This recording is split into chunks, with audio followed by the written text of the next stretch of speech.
independence in marketing to me is a two-layered concept. I can use an analogy of sport to explain my point. So let's imagine a football team, and football team being the organization, and the marketing being in the process an independent player playing in the team. Right. So one, you have to play like a team player, and you have to play by the team objectives. That's the most important part. But at the same time, you have to get your X game into the play as well, because you are expected to, whatever position you are playing in a game of football, the individual player is expected to get his or her X factor into the game, because that's what your value add is to the larger piece, and you help the larger team win. So to me, the ability to play independently, the ability to bring your game independently, is what independence of marketing is all about. Finally, marketing is a part of a larger brand, larger business, larger goal, and it has to play in that perspective. So to me, independence in marketing is an interpretation like that. Right. So how do you develop independent thinkers in marketing? Independent thinkers in marketing are a must if we want to keep the flavor of marketing bringing their game into play. The first thing that quite often we do is that we encourage our people to learn from outside world, keep an eye on outside world. So you have to be outside facing, because one of the core strengths of marketing is being outside in. The second bit is that you have to close to the customer insight, the learning from the customer is the second factor that you bring in. So these two are the ones that prepare a marketer to be ready for the third piece. The third piece is the channel or the conduit which connects the first two pieces with the organization objectives. As a marketing leader, as a marketing team leader, you have to create this channel for your team members so that they can learn from outside, they can bring the customer insight and then interpret it into the language that is more useful to the organization. That's how you develop independent thinkers in the marketing team. What are the strengths and weaknesses of marketing? The strength largely correlates to what I said earlier. The biggest strength of marketing is an outside-in view.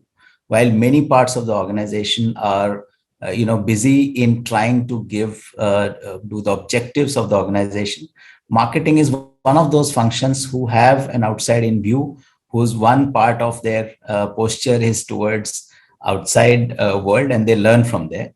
The second strength of marketing is their nearness to the customer and their ability to interpret the customer's world with the lens of what the business offering is.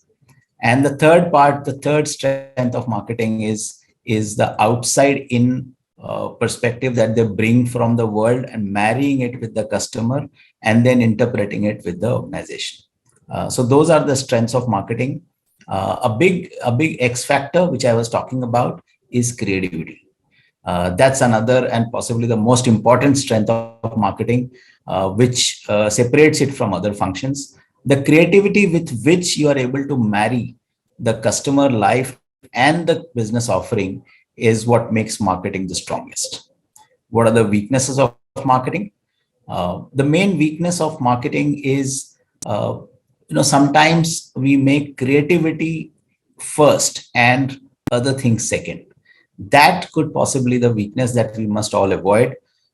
Creativity is always in the context of the business objectives. The day creativity starts playing on its own, it's like a football player playing its own game, irrespective of the match situation. So that's the weakness. In terms of opportunity, I think the greatest opportunity lies in the way today the digital and technology is changing consumer behavior. Whatever behaviors we had seen, whatever formats we had seen, whatever consumption we have seen earlier is all changing, and it's changing rapidly. And that creates the opportunity for marketers to shine and for marketing to become even stronger. What's the threat? The threat is the fact that if you end up doing operating in a silo, that creates a threat, because then if you're not connected to the larger business, your utility value goes down. So the threat is always a kind of a self-belief or a self-contained world where you're not able to see other things. So in a nutshell, the marketing strength around creativity, around being closer to the customer, around bringing in outside in view, mixed with the opportunities of digital and the newer ways of consumption, can make marketing a very potent force when it comes to being the most valuable player in the team and aiding into the business goals. So those were my views. We have recently used the independence of marketing in conceptualizing our Sky 360 protection campaign. As it happened, the insight and the requirement did not come straight from the business.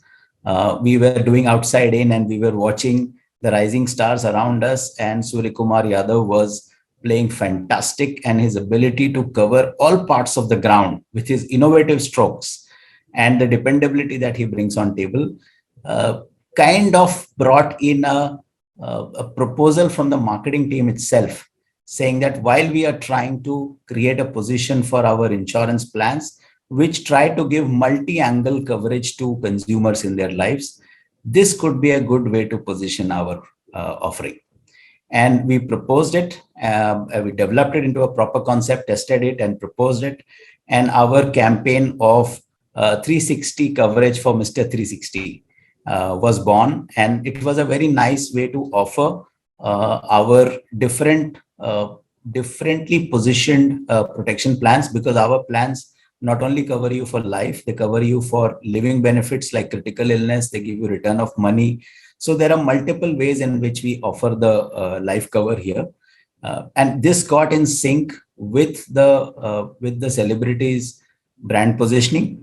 And this was a marketing first kind of a thought which was there. And I think in this example, the independence of marketing came out.